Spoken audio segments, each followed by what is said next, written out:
Hey, so I think we all should just be super humble. We don't want to have a big ego. We should all just we don't want to give people the wrong idea. We're no better than our neighbor next door. In fact, we're not even that great. And we shouldn't think that we're that amazing. Nah. Everyone needs a bigger ego. Everyone should listen to me because I've made six-figure income. I've worked in major industry studios, and I'm also quite well renowned. You're all a bunch of idiots, and you should listen to no one but me. And if you choose to ignore me, well, I have to say you're making a big mistake right now, and you're being a real sucker. Everyone is wrong except me, so you better listen up because I'm going to start giving you some really good life lessons over here. Because you too should have a big ego if you want to win. So don't be a loser, be a winner. Have the winner mindset. Don't spend time with losers where you can spend time with winners.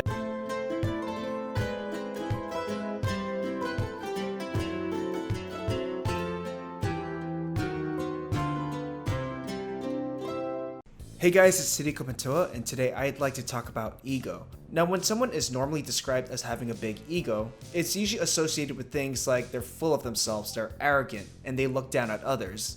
But then at the other end of that spectrum, you get people who don't look at themselves highly. They even let people know that they're good for nothing, they have issues, and that they're far from salvation. Emphasizing the whole idea of self-shame. I think this is a quite black and white view of what ego is. And honestly, this is a quite toxic view on what ego can be. And if you just looked at ego as a definition, it just basically means a person's sense of self-esteem or self-importance, which is what every artist needs, a bigger but better ego. So how would I define good ego? Good ego is basically confidence. And when you're confident, you're motivated to do a lot of different things. And that leads to things like taking initiative, meaning that you decide to take action and take charge of your actions. But that does not always mean you have to be right all the time. Taking initiative is all about assessing your current situation and deciding on an action to move forward. I think at this point, the focus is not the matter of being right or wrong, but treating each action or decision that you make as a lesson. And honestly, the more decisions you make, whether it leads to pitfalls or successes, you gain experience and you learn lessons. So I feel like to have better confidence, you also need to have more experience. And that doesn't mean like professional work. Like sometimes experience can be anything, whether it's relationship, whether it's life, whether it's adventures. Like these are all experiences that build up who you are as a person. Like anyone who only talks about work or animation, but has zero experience in life, I feel like they don't have much to say in general. And it's mostly those people who are kind of insecure about what they do. I mean, you get rare cases with people who know that they breathe and eat animation or art, that's all who they are and they're okay with that. But I feel like those people are also quite unrelatable. So people who have more life experiences, they have more to share, they have more to say, and they self-prioritize, they have self-value, and they value other things outside of work. But let's say you want to build that experience and confidence with the work that you do, let's say animation and art, because that's what I do. Experience can count as like making a stupid cartoon in a week or in 3 days or whatever. And by doing things quickly or making really small things, you already start to realize what you're capable of, where your strengths are, what your weaknesses are, what problems you run into, and how you can solve them. And the more you do that, you have a better grounding in your craft, and that makes you a bit more confident for future stuff. So if you're doing art or animation like I do, make small, quick things, and try making a lot of it just to get it out of your system. With confidence, especially, that leads to self-value. So you start to value things that you're either good at or something that you have that might be a good advantage. So maybe you're good with people, maybe you're good at a certain skill or discipline. You have to start recognizing these things. So I work primarily as a storyboard artist, but there are times where I suggest, hey, I have some 2D animation background and I know how to do it. Is there an opportunity for me to show what I can do? And this is basically how I was able to do some 2D animation related stuff for Kipo, for example.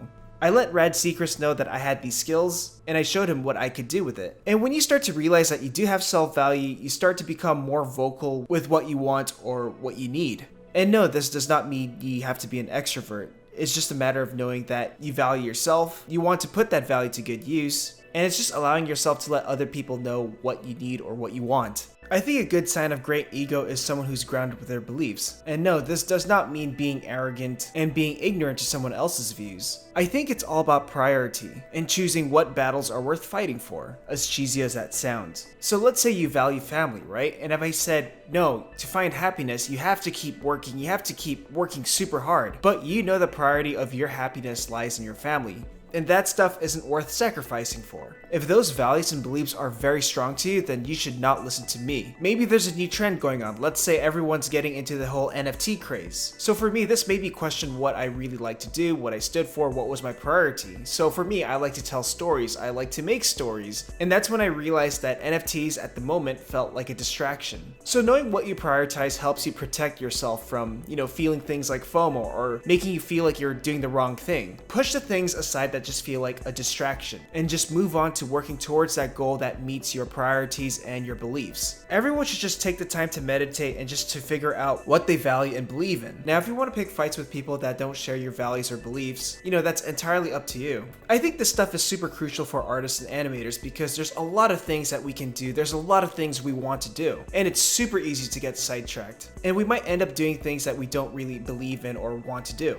Another great factor of someone who has a good ego is that they don't let other factors affect them or their work. But there are things like circumstances, so things like emergencies, things that happened in your life that made you have to pause with whatever you're doing, and that's totally understandable. So I'm on social media, whether it's YouTube, Twitter, Instagram. There are times where I get quite negative comments about me. And my god, dude, speaking of egoism, it's crazy how a lot of us tend to forget how much positive feedback that we get, but we spend our attention, our time, and our energy on things that just stick out like a sore thumb. And it's totally natural to have a reaction to that, whether it makes you feel angry, sad. I think these are all valid.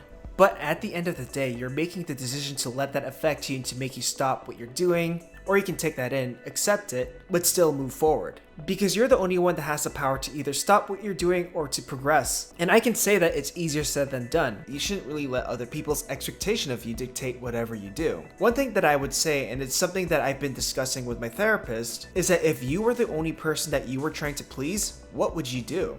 If you weren't out there trying to prove people wrong, and you're only trying to prove yourself or to make yourself happy, I'm pretty sure you'd have the joy in making your own stuff. And I'm pretty sure something like that sounds empowering and might make you feel a bit more fearless in what you do. Here's another external factor. As artists, it's very easy to compare ourselves with other artists or other people. It's completely natural to react to it, whether it's jealousy, whether you're constantly reacting to their blessings, or trying to figure out why they have something that you want but you don't have. It's alright to feel shameful about it, but it's even better to recognize those feelings rather than just dismiss it or deny it. So instead of comparing yourself constantly with other people and what they have and what you don't have, maybe compare yourself to your past self. What was better, how you grew, how you fell into pitfalls, how will you make the present and future days much better, and how can you reach closer to your goals? I think it's fine to compare and look at other people, but remember, ego, self-importance, self-esteem, self-priority. Another good ego trait is that you help other people. If someone is struggling with something, you volunteer to help them out. If someone has questions, you do your best to answer them. If someone were to have bad ego, a person would ask them, I need help on something, how would I do this? And the person with bad ego would say, I don't know, I'm not that great either, so, I'm not good, I'm no good, don't ask me. And then there's an opposite spectrum to toxic ego, saying things like, just only listen to me, this is right, what you're doing is wrong, you're terrible, you suck, only do it this way because I'm right, I'm the best.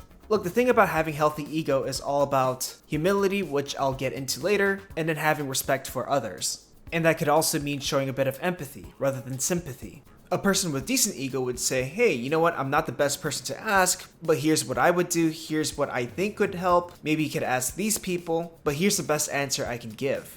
And if you have the capability to do that for other people, there's a strong sign that you can do that for yourself. And again, it's not really being wrong or right, it's more about trying to assess the current situation and trying to make the best scenario out of it. And that's the thing, you don't have to be right all the time if you were to help other people or if you were to teach people.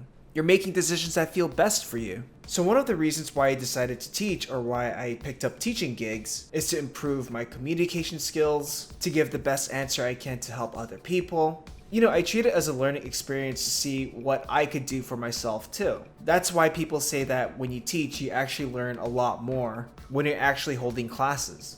One really strong trait of someone who has good ego is just accepting humility. It's okay to be wrong. So during my career in animation, or especially in social media, I learned a lot about my craft, I learned a lot about people. And I've been proven wrong so many times. Like, someone will correct me on, what I believed in, why some of my views were problematic, why they can be destructive. And of course, humility is a tough pill to swallow because I'm a proud idiot. I hate to appear weak, I hate to appear like an idiot, I just hate to be wrong. But that's also a sign of someone who's very sensitive about their identity. So I think a strong sign of someone who has a good ego has an openness and a willingness to learn new things, to embrace new concepts, to have their world proven wrong all along, and to work towards a better future. But you know what? Someone who has good ego doesn't even have to tell the world that they learned something new or something amazing. They can just keep it to themselves because actions speak louder than words. Also, people who have good ego and have good humility, they aren't afraid to ask for help if they need help. I think someone with fragile ego, they're too proud to ask for help, even though deep down they might need it. I think the last great thing about good ego is that it can be really inspiring to other people to think more highly about themselves, to put value into themselves, to volunteer to help other people, and to accept humility. I do believe that good ego can be contagious. So how would one get into the mindset of having a better ego? The first one I can think of is find a healthy community, because time to time we need positive feedback, we need to feel validated, and we need to feel safe. Luckily, I only have a few friends that have a healthy mindset in what we do and how they view life. I only choose to hang out with friends who are supportive, who are also honest. And you know what? None of them are perfect. Some are really struggling. But they are good eggs in general, and they always have something nice to add. And oftentimes I see myself being inspired by them and learning a lot from them. I don't hang with losers who only complain about their life, their situation, blame other people about why their life sucks. I stop talking to people who make me feel like crap, or is always finding a way to be angry. So find a supportive community that you can trust. Another one is constantly assess your goals, because it's easy to get sidetracked with a lot of different things, and that can also affect your ego. So sometimes I like to think about where I see myself in the next 5 years, and I try to be realistic. Like, I think of things that I can do if I just spent time on. So it really is a mixture of being grounded with your beliefs and knowing your own goals. Lately, I've also been quite distant with my interaction with social media. One of the reasons why I've been starting to distance myself from social media is that I'm starting to recognize emotional reactions that I get from it that can be quite destructive for me. So I think recognizing feelings rather than denying it is a step to having a better ego. Also, I have a lot of opinions, but a lot of those opinions aren't worth sharing online, and I don't need to prove to other people in the world about what I think and why I think my thoughts need to be justified. Those are only shared with my close and personal friends. And one thing I always recommend to artists, animators, or people who run businesses is always to seek therapy. I think there's this toxic belief that if someone is seeking therapy, they are considered damaged, broken, and that they have issues. But that's not really the case. We're human beings. We go through seasons both emotionally, mentally, and physically.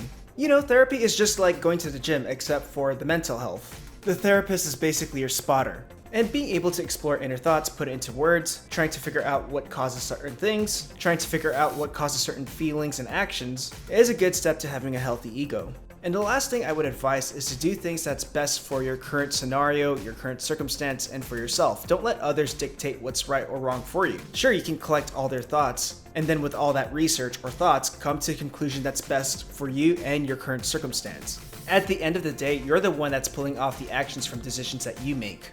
So I think that's why ego is quite important, and we should really implement more of egoism in our life. Now, when people talk negatively about ego, they're really looking at a very specific or one-sided part of egoism. So like being that one dude who's like, "Do you know who I am? Do you know who I am? Search me up, baby."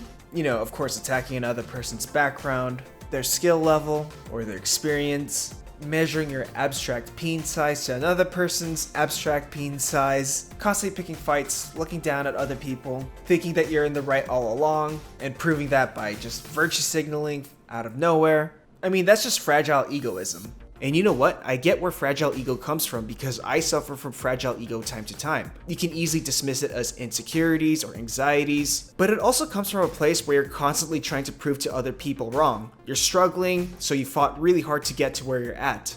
And maybe all that hard work and struggles, they pay off and get you to a good place. And when someone comes in your way and says, "Oh, you're an idiot, you suck, you're not that great," it does feel like a personal attack on you and everything that you've worked for. So now the hardest thing is to also learn how to trust yourself and to value that trust. But if you're the type of person to dismiss ego, or to disregard ego, and maybe even shame other people for having an ego, then I feel like you're no better than people who have fragile egos. Now, I'm pretty sure that there are people out there that say that I have a big ego, but right now I really don't have the time to worry about that stuff. Anyways, that's all I want to talk about. Bye. Interested in learning hand-drawn animation or learning how to finish an animated shot from beginning to end? Have a look at the store where you'll find the complete Introduction to 2D Animation video course, tutorials, and other resources. Learn classical animation approaches, drawing, lectures, techniques, and other process videos. Visit the store through the link in the description below.